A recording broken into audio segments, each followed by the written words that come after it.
This episode is brought to you by Progressive Insurance. Do you ever think about switching insurance companies to see if you could save some cash? Progressive makes it easy to see if you could save when you bundle your home and auto policies. Try it at Progressive.com. Progressive Casualty Insurance Company and Affiliates. Potential savings will vary, not available in all states. Holiday scammers are smart, but you're smarter. From AI-generated deepfakes to urgent payment requests, scammers are finding new ways to trick even the most careful holiday shoppers. Scams can start anywhere, a text, email, or social post, and quickly evolve to schemes designed to steal your money or information. This holiday season, the Financial Technology Association, in partnership with Cash App, PayPal, and Venmo, want to help you stay one step ahead. For more tips, visit smarterthanscams.org.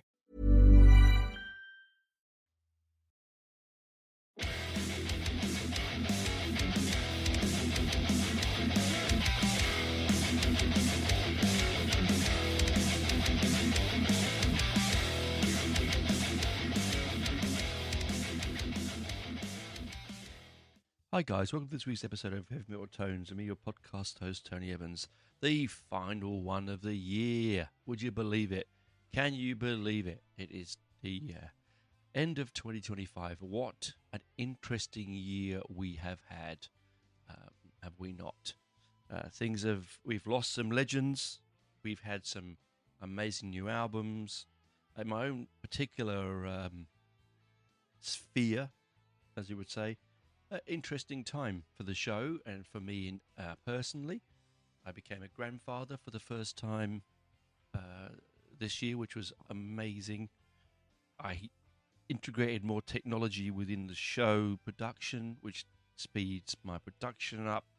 It also gives me a little bit more flexibility within my recording time. I started a new job, which takes up a lot of my time, but I'm now learning to balance the record time with my work time. That's been a bit of a challenge, of course. But also, I interviewed for Metal Ruse over 200 bands and artists. 200. It blows my mind to think how many people that I sat in front of this mic talking to in the last 12 months. But I thought I'd just sort of end the year with my favourite people in all the world, outside of my family and friends, of course, my audience, my listeners across the globe, whoever they are, wherever you are, thank you for listening. Now, I thought I would do this is my top 10. Not necessarily does it mean that if the band is down at number 10, that it is the worst of the 10. It's very difficult, really, really difficult to sort of put things into lists. I talked about this before on the show, lists, an episode way back at the beginning of the history of the show, where I find it fascinating to write lists, but also ultimately draining and emotionally demanding, because like anything, if you put something in one place, you think, okay, great. And then you put something behind it, and then 2 seconds later you go, no. Very rarely do things ever really come in or coalesce easily in lists. I envy people that can just do it. Their top 5 done. It will change on a weekly basis. So what list comes out today, which is New Year's Eve here in Australia, 2025, whatever comes out today, I might look back at that in 6 months time, or even 6 days time, and I will feel that I either did something wrong or put something in the wrong spot. I just know that the number one spot is set. That number one spot, really easy for me, set, solid for this year. It's an absolute banger for me on a personal basis. So we will get going soon. I just want, before we move on, I want to say goodbye to some people that we lost this year, to look back and say thanks for everything. All right, we lost, goes without saying, we lost Ozzy Osbourne. Okay, that It really is one of those moments in your life you think, I know where I was when I found it out, and I cried. I really did cry openly. I won't deny that. I will also admit that I did not watch the tribute show that he did. I felt that he was coming to his end, and it was, for me, it felt like a circus, and I don't know why. It just did. But maybe once I've healed a bit, I might take an opportunity to watch it. I might give it a go. We lost Paul Di'Anno of, he of Iron Maiden, the brilliant and wonderful Paul. I did an episode about Paul. Obviously, you might go back and listen to it. I've met him a couple of times. I had the honor of buying him a drink, drinking at the bar with him, seeing him live, and all around us, people were saying it was terrible. I actually thought it was just like being in front of royalty. It was like, for me, being at Buckingham Palace, for instance, it was just music royalty, and it was just wonderful for him to be within a couple of feet of us, knocking out the tunes. Whether he knocked them out well, it doesn't really matter. Just a wonderful performer, and he gave all to his music, and I love him. We all love him for that fact. We also lost Brett Hines from Mastodon.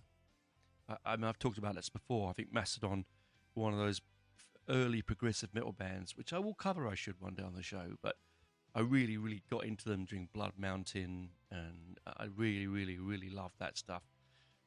Live, not my kind of thing. They were a bit sort of formulaic live, a bit. I hate to say the word dull, but they just were. But musically, are wonderful. I might have seen them at a bad time. Before you write in and tell me I'm an idiot, you can if you want. I don't care. But I think I may have seen them at a time that weren't at their best, of course. All right. We lost some people that you may not have heard of. We lost Graham Scrosby from the old Witchfind drummer. And again, I've covered Witchfind. I love that band a lot. Sad that he went, of course. Viv Savage from Spinal Tap, or David Caff, take his real name, the keyboard player. Another, kind of ironically, really, we also lost Rob Reiner and his wife to some very sad circumstances. But we will remember him for his brilliant movies. And what a highlight for me this year was Spinal Tap 2. And honestly, I think that was actually better than the first one. I laughed more, maybe because I'm so used to the first one. I don't know, but I absolutely found the second one side-splittingly brilliant. And I can't wait to see it again on streaming when it arrives. We had some brilliant reformations. Okay, we had Spinal Tap, as we mentioned. We had Rush have come back. Sabbath reformed again for that very last concert. So we got some really good ups to cover some of the sad downs that we had. And I also want to mention my favorite gigs. And I will come to that. But let's do the top 10. I know you're saying, Tony, what is your top 10? Now, some of this might surprise you. Some of this may not. Okay. Now, a lot of people, when they listen to heavy metal, just assume that all we listen to is, either extreme music that is so aggressive that it will, breaks your eardrums. This isn't the case. If I look at, actually, when I look down my top 10, a lot of them I came about them through Metal Ruse and interviewing these bands that I would probably never have listened to. I could at least maybe 3 of the list, definitely. I wanted to say that, again, if you are listening and you are a member of the band at this, or big fans of the band in this list, and they're not where you want them to be, I just want to caveat, this is a personal thing, and I have struggled to put them in the right spots. Not always going to be where I want them to be. Right. Okay, pop pickers. Right. In at number 1 for me. No, actually, no. Let's do the old fashioned. Let's go from 10 to 1. Let's do that. I think that's a better idea. In at 10, as I used to say on Top of the Pops. I don't know wherever you're living, if you live in the UK, you'd remember the Top of the Pops. In Australia, they had Countdown. I don't know about in America. You probably had a Casey Kasem's um, top, top of the top tracks. I can't remember what the American version was. I apologize. But somewhere in the world, wherever you are, you would have had a chart. This is back in the 80s, early 90s to very early 2000s. You would 70s, 80s, 90s, and so on. You would have had a chart. It used to start at 10, and then you'd have the hiatus at 1 to find out what exactly was at number 1, right? Okay, let's start at 10. So in 10, I'm starting with Imperial Triumphant, a 3-piece progressive act from New York. I'd only heard of them via snippets on YouTube or magazine articles I'd read, and friends had told me about them. But when I got the opportunity to interview them, I thought, oh, I'll listen to the new album, Gold Star. And it blew my mind in the fact that it was dark, technical, had punk elements.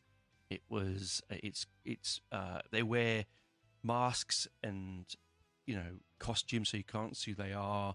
They make intensely wonderful jazz fusion metal, and it's progressive. It's in a crazy way, sort of almost completely difficult to describe. I just find it was a whirlwind of an album. Please do go back and listen to my interview. I do have an interview on the show. It's also available on YouTube. I'll put all the links where I can remember in the show notes below.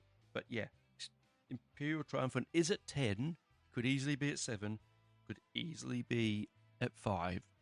I had to find a spot for them. And there was other albums and bands throughout the year that really sort of challenged me in a more musical way than Imperial Triumphant did. The guys are brilliant at what they do. They're masterful. They played at the Dark Mofo in Hobart. I missed that. My friends went and said it was unbelievable. So, it's sort of a black metal meets jazz fusion meets blues. It's an incredible mixture. Please do make sure you go and have a listen to it. And at 9, this is one of my favorite. This is a single. These are 2 singles. They're not an album. They released 2 singles on special EPs, which I got sent from the band to me. They're my pick for the extreme metal scene for one of them for 2025, and that's Rot Pit. People know how much I adore Rot Pit. Halfa's voice is just one of my favorites in the extreme. Ralph's one of my favorite voices in the extreme metal scene. Ralph Halber. What did I say, Halfa? Ralph Halber. I apologize. It's late. I'm recording this after a very long shift at work, 12-hour shift. So I'm a little bit, woo. But I'm sure you understand. Rot Pit. Anyway, they are most of the band Heads for the Dead, which again is on this list. Oh, shouldn't give away. Gave away something. Anyway, Rot Pit. They released 2 singles, Saw Parade and Golem of Rot. Now, it's not music for everyone's taste. It is extreme. It is brutal. It is filthy. It is grimy. It is non-compromising. But I love that. I love that what I love about extreme metal is the challenges that we give ourselves listening to this music. The challenges. It's a challenging medium.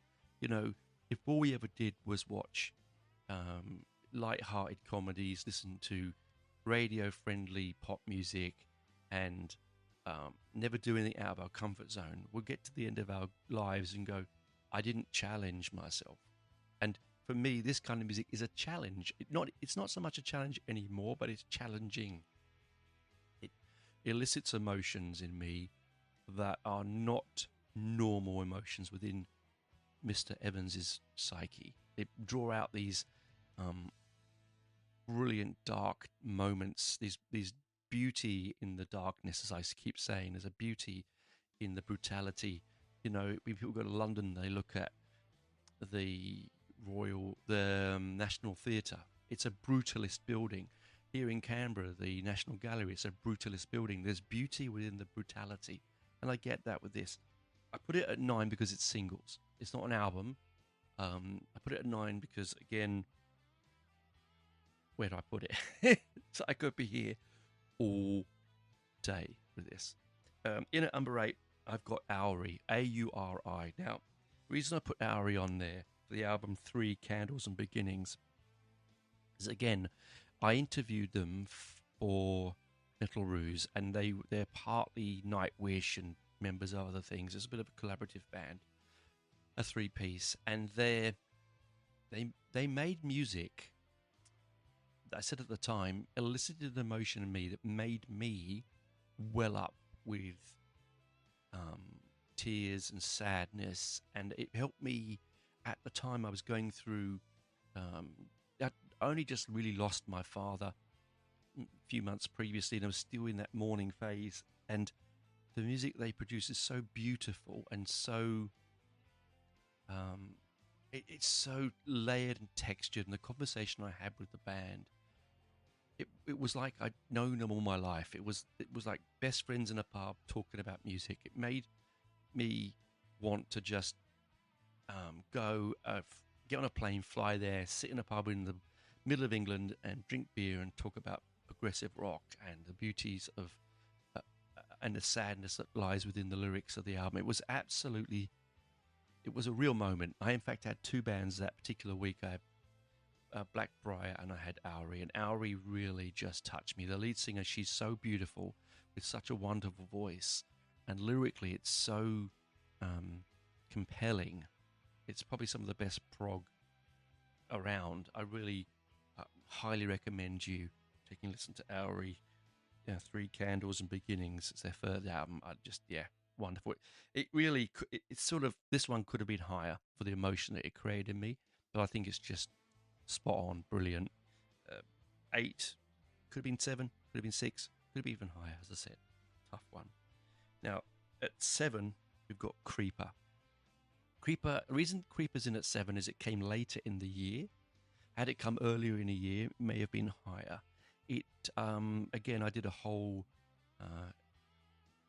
piece about this on my show. My good friend Benji, wonderful Benji, he reached out and said, "Hey, listen to this," and I was like, "Oh, whatever, okay." The album is Sanguivore 2, Mistress of Death, and I've probably butchered that as a title, but anyway, it's on one of the show notes. Again, I'll put it in the show notes. It was the most pop I've ever got to in metal. I mean, most people that know me on this show, they know I'm not going near Ghost. I can't stand them. Loved them in their early days. Talked about it before. I've had myself pilloried from post to post by their fans. I don't really want to go back down that route.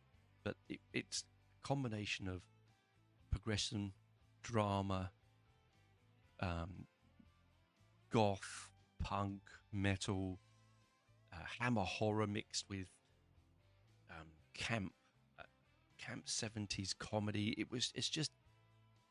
It's brilliantly lyric. It's got a brilliant lyric. It's got a great vocal. It's something that is so addictive that, as I said, had it been released 5 months or 6 months previous to me hearing it, I probably would have that higher up in the chart. But at the moment, it sits quite comfortably at 7. I, again, can't thank Benji enough. I go back to this album quite often over the last few months. It's one of those my guilty pleasures. I absolutely adore it. Yeah, it just makes me smile. It's mad. It shouldn't make sense. It shouldn't be as good as it is, but it is. It has keyboards, guitars, drums, brilliant vocals that remind me of Dave Vanian from The Damned, or but vocals like that, just just does. It's just brilliant. Anyway, also it has, speaking of the Damned, it has Patricia on it from the Damned, the bass player from the Damned, from the Sisters of Mercy. It sounds like the Sisters of Mercy as well, which I love Sisters of Mercy. So ringing that in there as well, and having Patricia from Sisters of Mercy on it with vocals, it's a perfect storm for me. Anyway, in at 6. Now this one comes in at 6 because I love this album. I don't think it's as good, even though I have reviewed it and I thought it was fantastic on Reflection, as their previous album. This is Savage Master's Dark and Dangerous. It came out early this year. It's a lot more technical than their previous album. It's a lot more musically creative or brave. But I still love it. I think her voice is getting better and better and better. I mean, Stacey Savage's voice is getting better and better. Adam Neal's guitar is getting better and better. But I sort of really like that kind of rougher underground sound they got with the earlier albums. It happens when a band becomes as good as they are and has been around in the underground scene, and they're sort of poking their head out above the parapet, that they're sort of on the borders of looking over the edge going, we're no longer underground. I think they're at that level now. Could just be a little bit further beyond that, but still, great album. I put it at 6 for that good reason. That's one of the only albums on this list that I sort of went, yeah, you know what? I think that this isn't as good, even though I love it. It isn't as good as the previous album. On reflection, when I listen back to my review, I might say the opposite. But when I reviewed it back then, I thought it was better. On more reflection and more listening, since I got a hard copy of it on cassette and I've played it through in an analog form, I genuinely like it a little bit less than the others. It's still a brilliant album. By no means 6 is still a feat in the albums that have come out in this year alone. Right. We're going to take a break here. It's been 20 minutes of me chatting. We've got to number 5. Woohoo, number 5. When we get back from the ads, we're going to see what becomes from 5 to number 1. I'm sure there are spots in this that you're going to say, we saw that coming, Tone. But if you didn't, strap in. Anyway, fast forward through the ads if you want. If you don't want ads, please do sign up to my Patreon page. It's Patreon/Heavy Metal Tones. That's Patreon/HeavyMetalTones.com. $2 a month gets you ad-free ads. I have been a bit lazy with it recently, getting it up-to-date because I've got so much on my plate. But it would make the world of difference for me if you like my show and have listened to it for the last 5 years to help me contribute to keep the lights on and paying the bills. Anyway, enjoy the ads if you can. I'll see you on the other side. And bye for now. We're going from 5 to 1. Woohoo! Bye-bye. This episode is brought to you by Progressive Insurance. Do you ever think about switching insurance companies to see if you could save some cash? Progressive makes it easy to see if you could save when you bundle your home and auto policies. Try it at Progressive.com. Progressive Casualty Insurance Company and Affiliates. Potential savings will vary. Not available in all states. Holiday scammers are smart, but you're smarter. From AI-generated deepfakes to urgent payment requests, scammers are finding new ways to trick even the most careful holiday shoppers.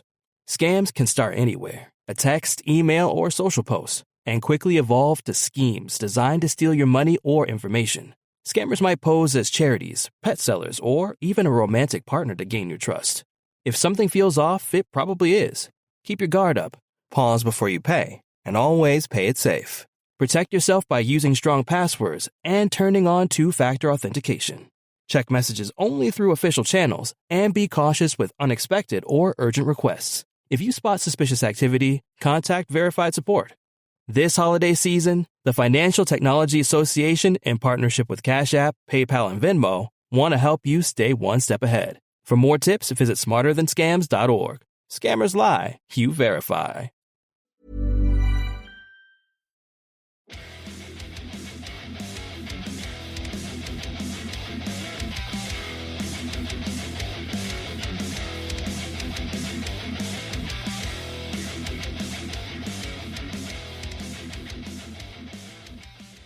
Welcome back, pop pickers. Here to a second part of 2025's rundown with Heavy Metal Tones, your favourite heavy metal commentator on the interwebs. I hope so anyway. Probably not, but it would be nice, wouldn't it? Where do we end up? We ended up at number 6. It was Savage Masters, Dark and Dangerous. You know, again, as I said, not my favourite. Certainly worth to be in number 6. In at number 5 is a band that I found absolutely mesmerizing.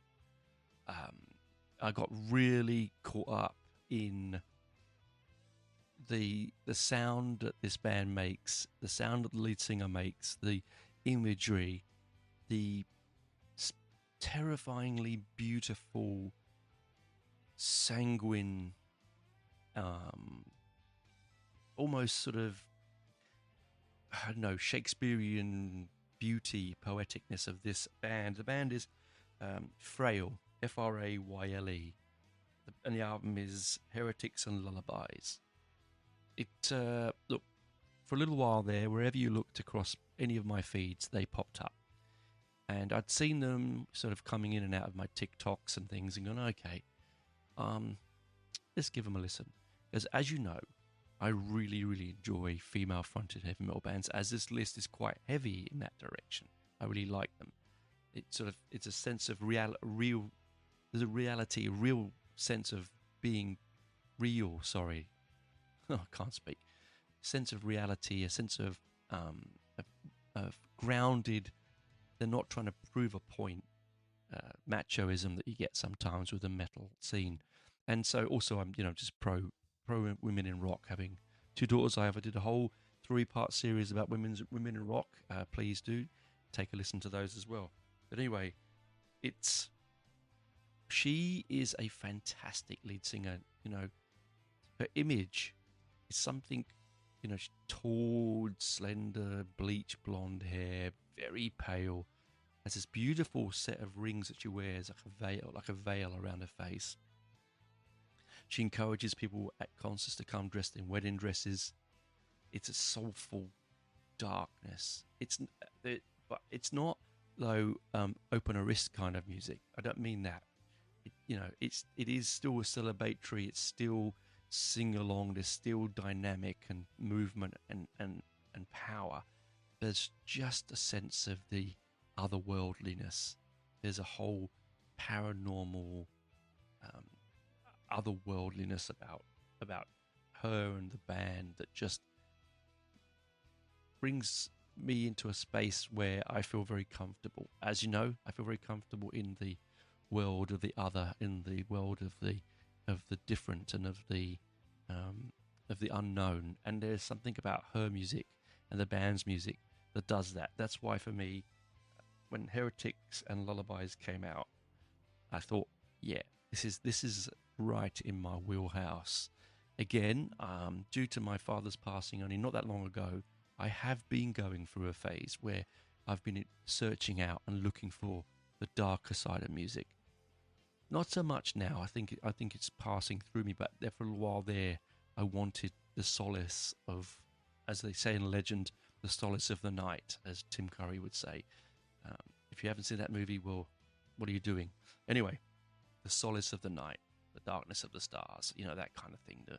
Wrapped in the blanket of the other world, and it is absolutely brilliant.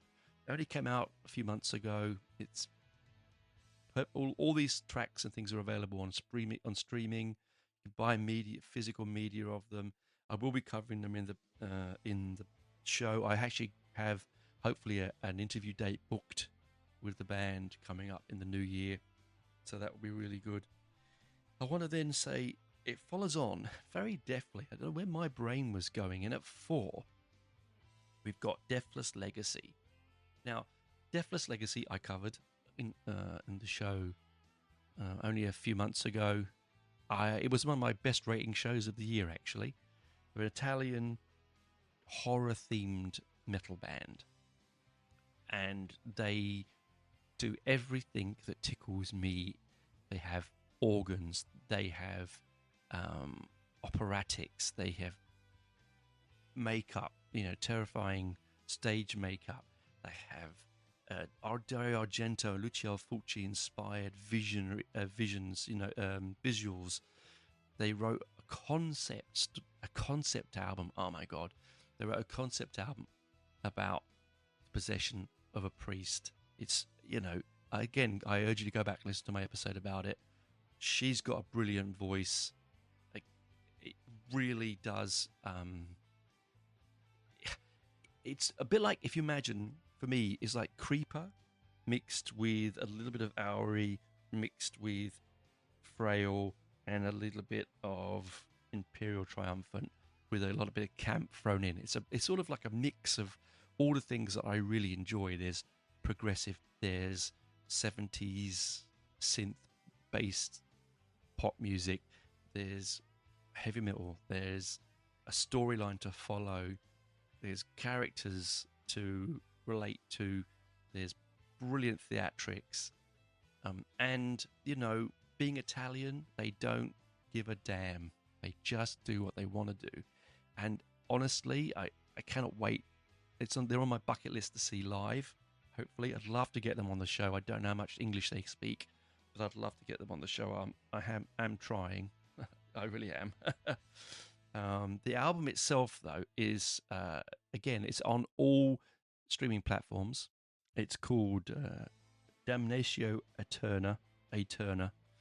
I've probably absolutely butchered that, I'm sure. They've been around for a fair while. I mean, the first album, I believe, was 2013. So they're not a new band, but they have been obviously around the scene of Europe, just not in front of my eyes or in my ears, which is a real shame, because as soon as I'd heard that album, I went and listened to the rest of their albums. And they're not all the same, by the way. Very much like Creeper. Creeper changes its sound, the band changes its sound and genre each album. And I love that. I love the versatility of bands that can do that and not worried about audience share and audience retention. They just do what they want to do. That's what's brilliant. In at three, in my mind, the greatest horror-themed death metal, extreme metal band on the planet, Ralph Halber's wonderful, brilliant Heads for the Dead. Their album, Never-Ending Night of Terror. I thought it was going to be a real tough follow-up for the previous EP that came out not that long ago, last year maybe, a little bit before, maybe a year before that. I didn't think that they could ever top that, but then they bring out this, and they are paying homage to Goblin and Lucio Fulci and Dario Argento and all these brilliant Hammer horror movies. They have this love for extreme horror cinema and horror cinema in general. And the band, along with Ralph, is just one of those voices that I can't get enough of. I love his extreme vocals, and the fact that they just manage to go out there, and they're not a touring band or a studio band, unlike Rock Pit, who just recently started touring. They're a studio band. They're a labour of love, and they're international. There's band members from all over Europe and America, and Germany, of course, which is Europe. Anyway, brilliant band. I followed them ever since their first album that I reviewed for Metal Ruse way back, maybe 6 years ago now, and I absolutely think this. I thought, how could they top the EP, which had that Possessed on it? Just, oh my God, amazing EP. So okay, what's going to happen? Is it going to be as good? And when it came out, I decided not to listen to the album.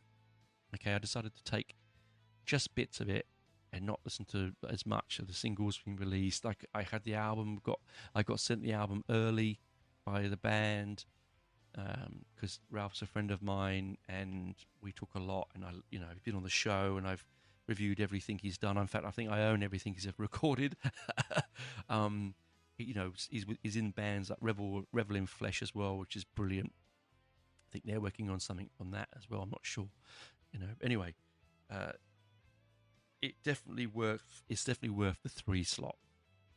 Definitely worth the position 3, because not only is the packaging wonderful, the artwork, the concepts, but it's their most brutal, it's their hardest, their fastest, their heaviest album they've done, and I think that it matches the symbolism and lyricism built within the album. Certainly worth a 3 slot.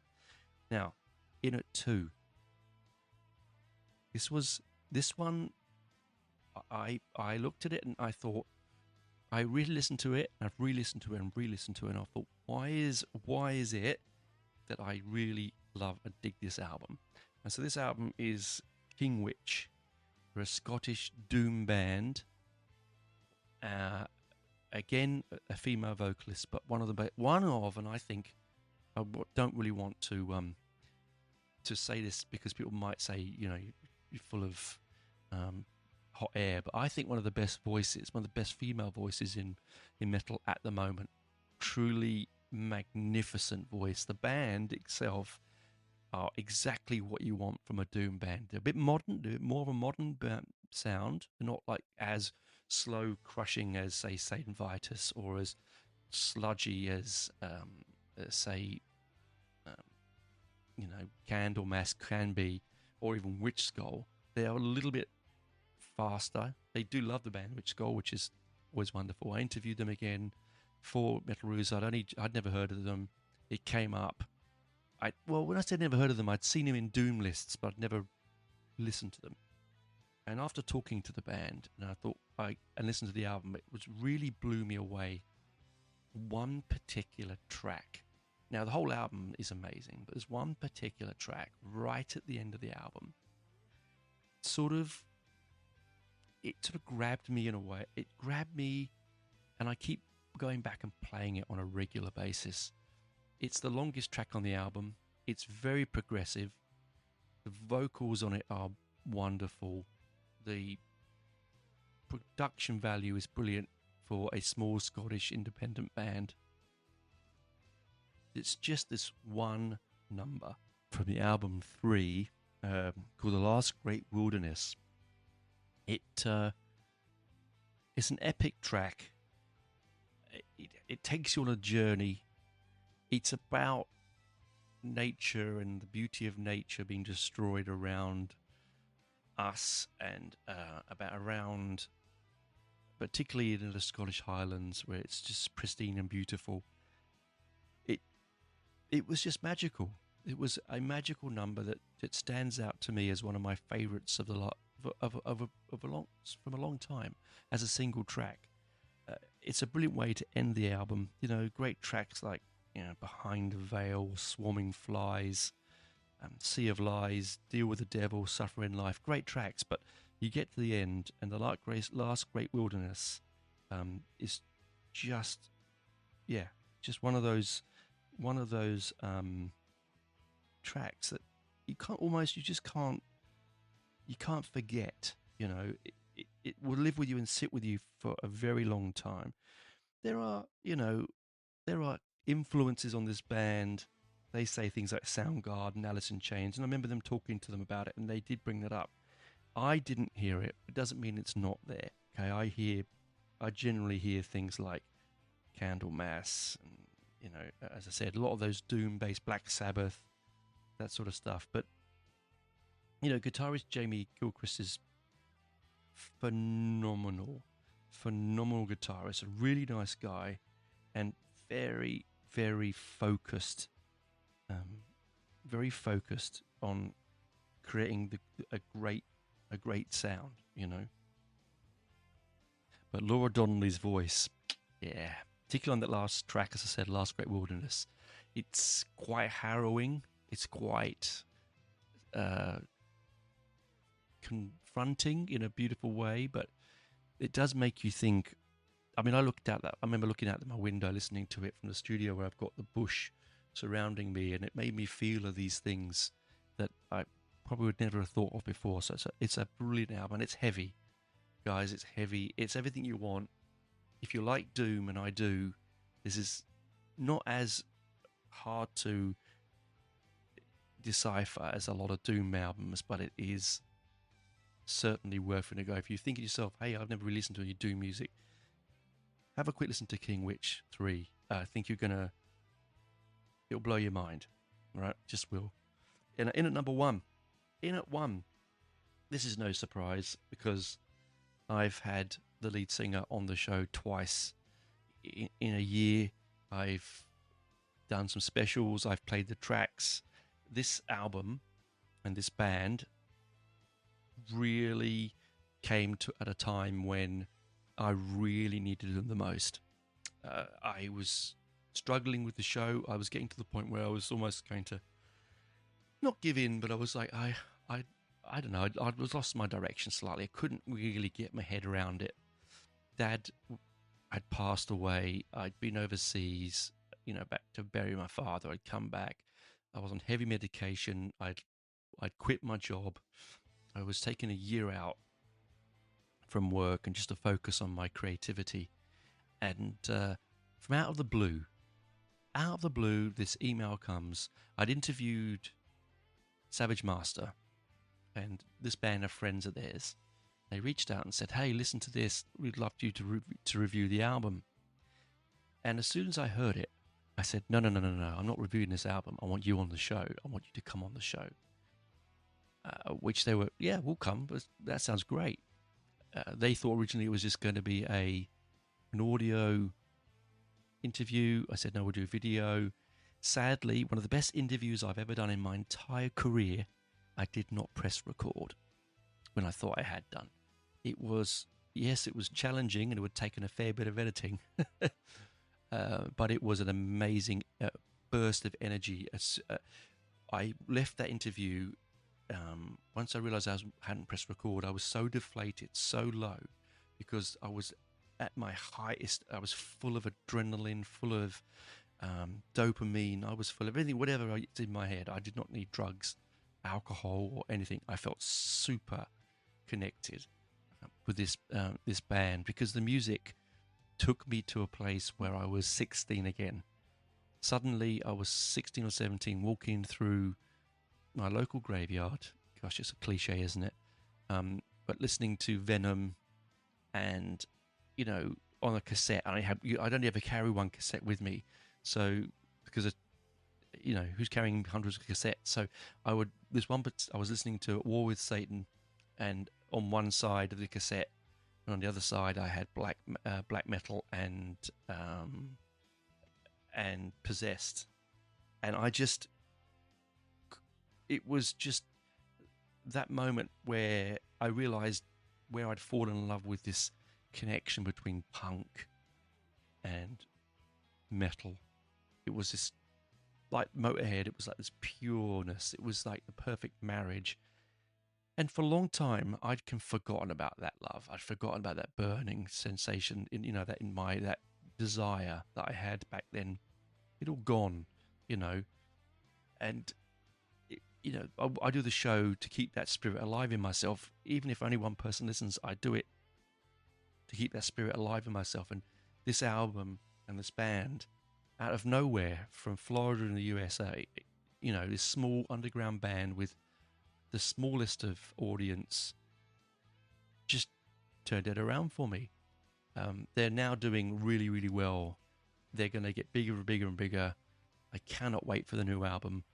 The band is, which is no surprise, of course, is Antagonizer. Sarah Antagonizer and Zoot Wei, they are a married couple, and they both, Zoot plays bass and Sarah's obviously guitar and vocals.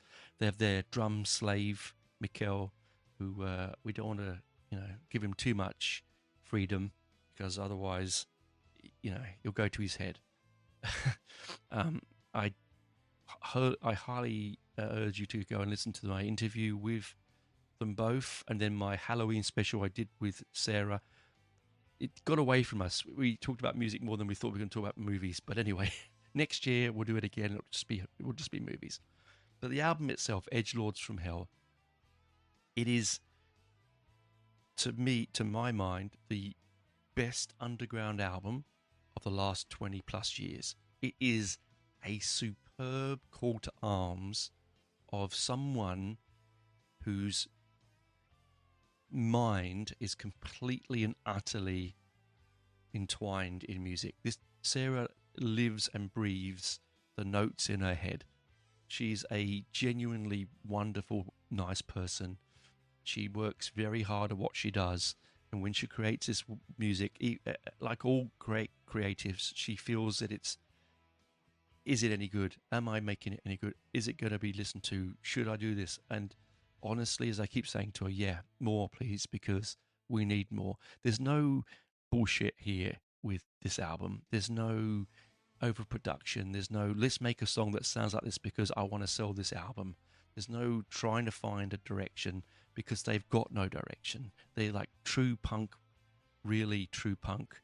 It's all about the moment, the memory, the spontaneity, the energy, and But that aside, unlike most early punk bands, they've got immense talent. She's a great guitarist. Zoo's a great bass player. They write. The lyrics are so spot on. Obsessed by Evil, one of the singles off the album, which is one of my favorites, has it's so 1983 again. It's so me walking through the park and the cemetery listening to Venom. They didn't deliberately go out to make a Venom track. They didn't go deliberately out to make a track that has GBH references or musical notes to it. That's just the amount of influence that this music has on them that makes this album so special. And I think that's only going to get better on the second one. It really is. And I think they're a band that you should watch out for, because watch this space, because in under 5 years, they will be a household metal name. I really, truly believe it.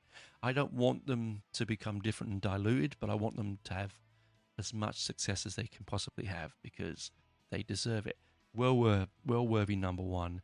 Thank you guys for that album. It was, as I said, changed the way that I looked at my creative output, and it's really inspirational.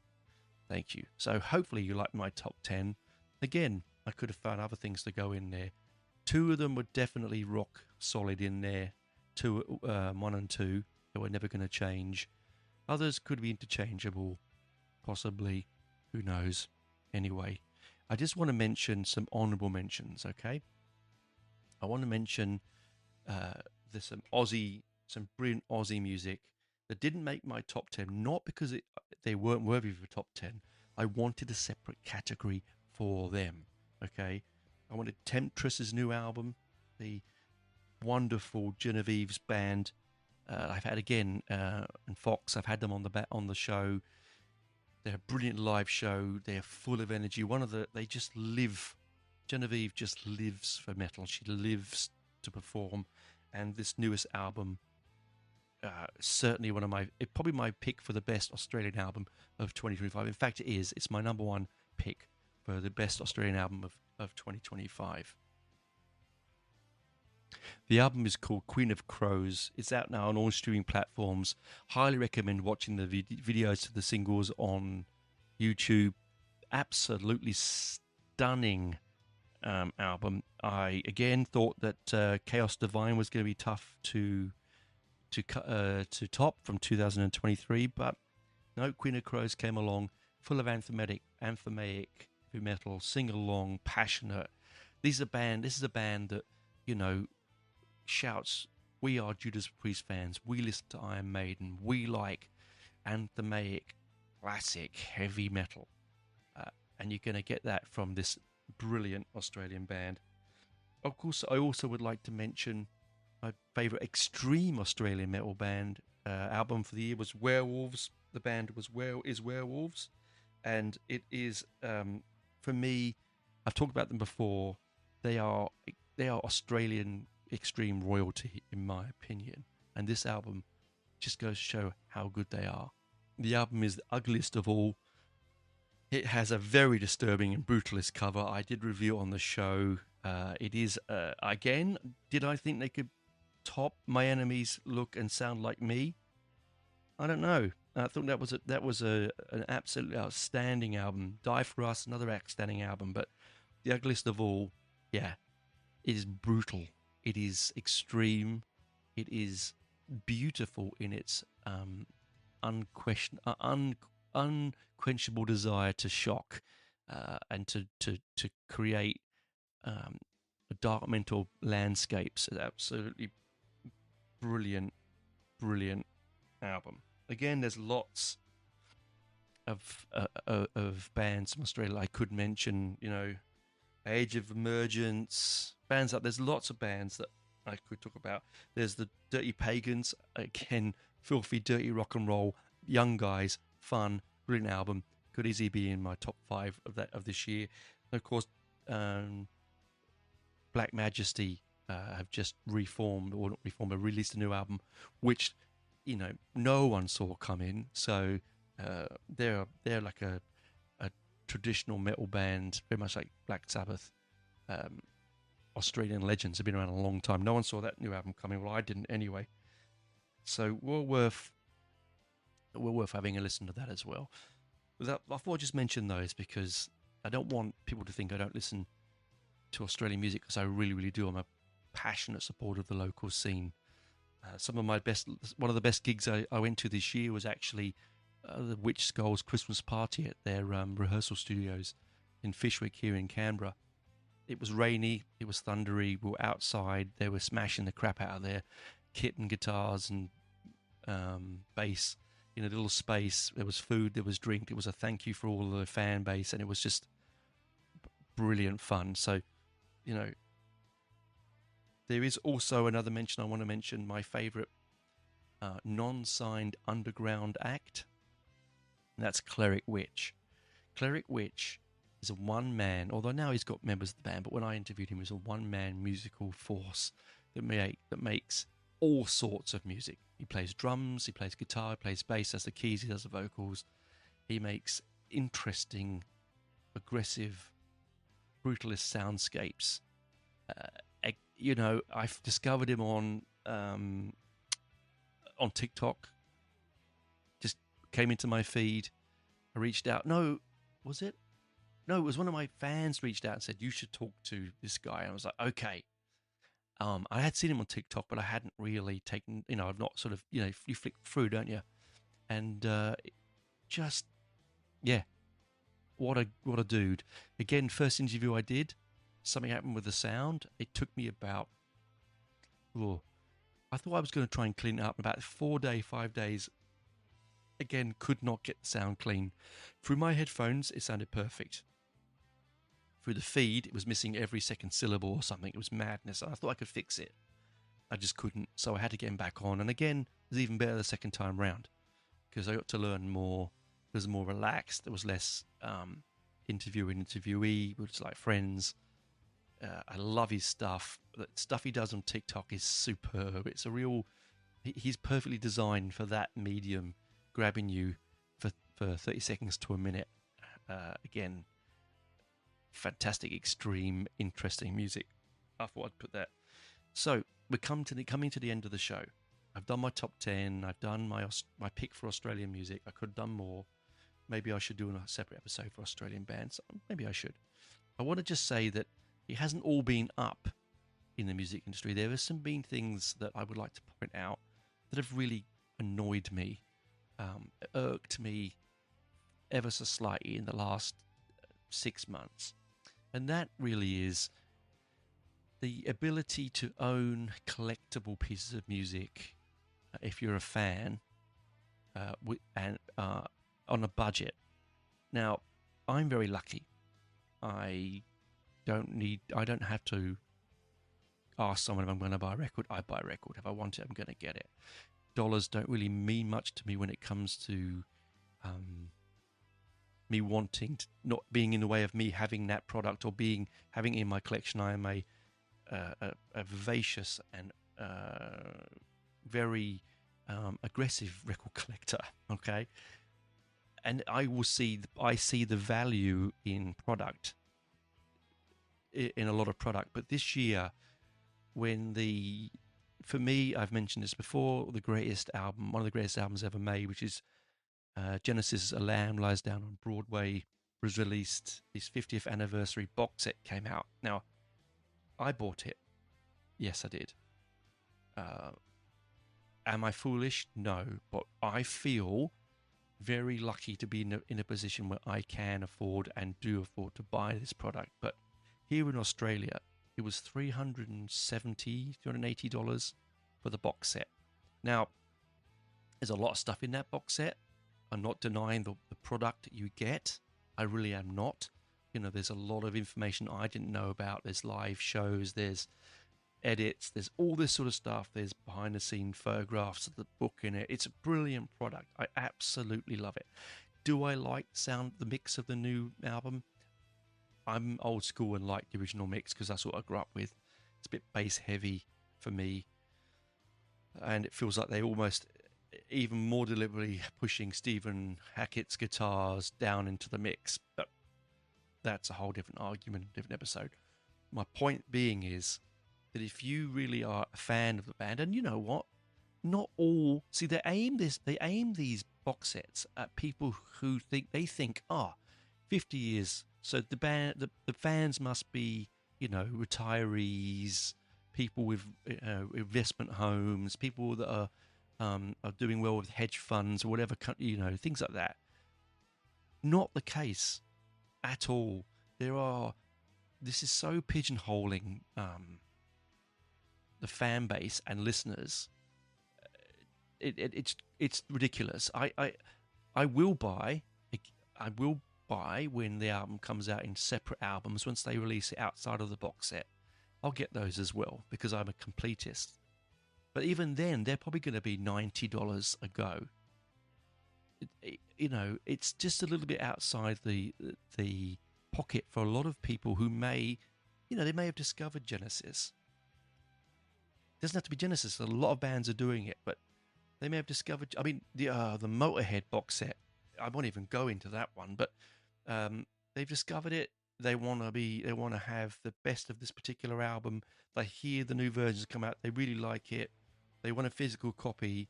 The only way of getting a physical copy right now is through the box set, to my knowledge. I could be wrong. And where are they getting almost $400 from? Or £200, or, you know, $250 or wherever the difference is. Where are they getting it from? You know, so they're making this product a little bit too exclusive for me, and it annoyed me because not because I spent $400 on a box set, because I've done that before. I've done it and I'll do it again. No, it's not that. It's that I have friends and listeners who are on a budget, who want to be able to listen to physically own these copies, you know, but it's out beyond their means. And I just want to, if record companies are listening to this, look, pull your fucking socks up, yeah? You don't need to charge $400 for this to make a profit. You just don't. You could easily knock that out at $150, $199. Yeah, even it sounds like a lot. Even that's a lot, but it's a lot better than $400, isn't it not? Anyway, that's my gripe for the year. I just want to say, going into 2026, let's make owning physical media a lot more accessible and stop making it for the wealthy and the older society members. Youngsters should be able to reach out, pick up an album, put it in their collection, and go, right, I've got it, and not spend, you know, months saving for it. Anyway, 2025, what a great year. Don't mean to end on a downer. I just wanted to get it out. I didn't want to put it at the beginning, but I just wanted to put it at the end saying, hey, there, you know, not all of it was up and light. Some of it did get to me. There were some terrible overpriced concert tickets. There were some terrible concerts that really, to be honest, they should know better. But hey, these things happen. I'd love to know what your top 10 albums were. Even top 10 songs, but top 10 albums. I'd love to know what your top 10 albums are. No judgment here, okay? You've heard mine. As I said, mine will change tomorrow. The top 2 won't, but the rest of it may change in order, and some might go out, some might come in. You never know. And I'm sure when I've pressed stop on the recording, I've missed something. I know I have. Got this itching feeling in the back of my head that I've missed something. But hey, we're not all perfect, are we? Thanks for listening, guys. Thanks for being with me for 2025. Here's into 2026 with some really interesting interviews lined up, some amazing album reviews coming out your way, and some really good chats. I want to get back and start doing some genre diving again. Really enjoyed that. I haven't done that for a little while, so that'll be fun. Anyway, keep safe. Don't drink too much. And if you are going to drink, don't drive. And if you are going to drive, be sober. Whatever. I don't know. What am I saying? Just don't drink and drive, guys, okay? Just make sure that you get home safely, that you keep your drinks checked, that you never leave a drink unattended, look after your friends, and let's get into 2026 safe, okay? Bye for now, guys. Keep rocking. Love you all. Ciao.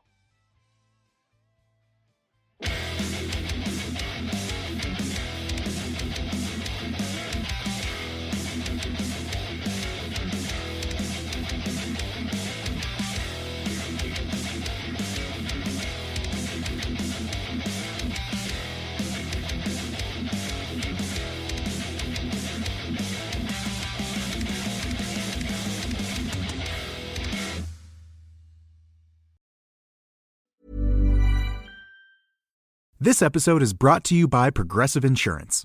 Do you ever think about switching insurance companies to see if you could save some cash? Progressive makes it easy to see if you could save when you bundle your home and auto policies. Try it at Progressive.com. Progressive Casualty Insurance Company and Affiliates. Potential savings will vary, not available in all states. Holiday scammers are smart, but you're smarter.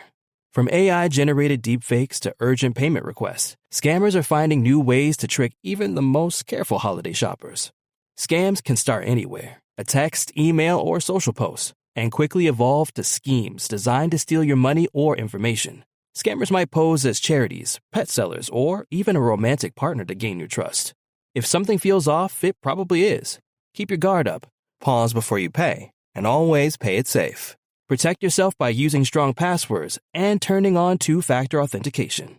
Check messages only through official channels and be cautious with unexpected or urgent requests. If you spot suspicious activity, contact verified support. This holiday season, the Financial Technology Association, in partnership with Cash App, PayPal, and Venmo, want to help you stay one step ahead. For more tips, visit smarterthanscams.org. Scammers lie, you verify.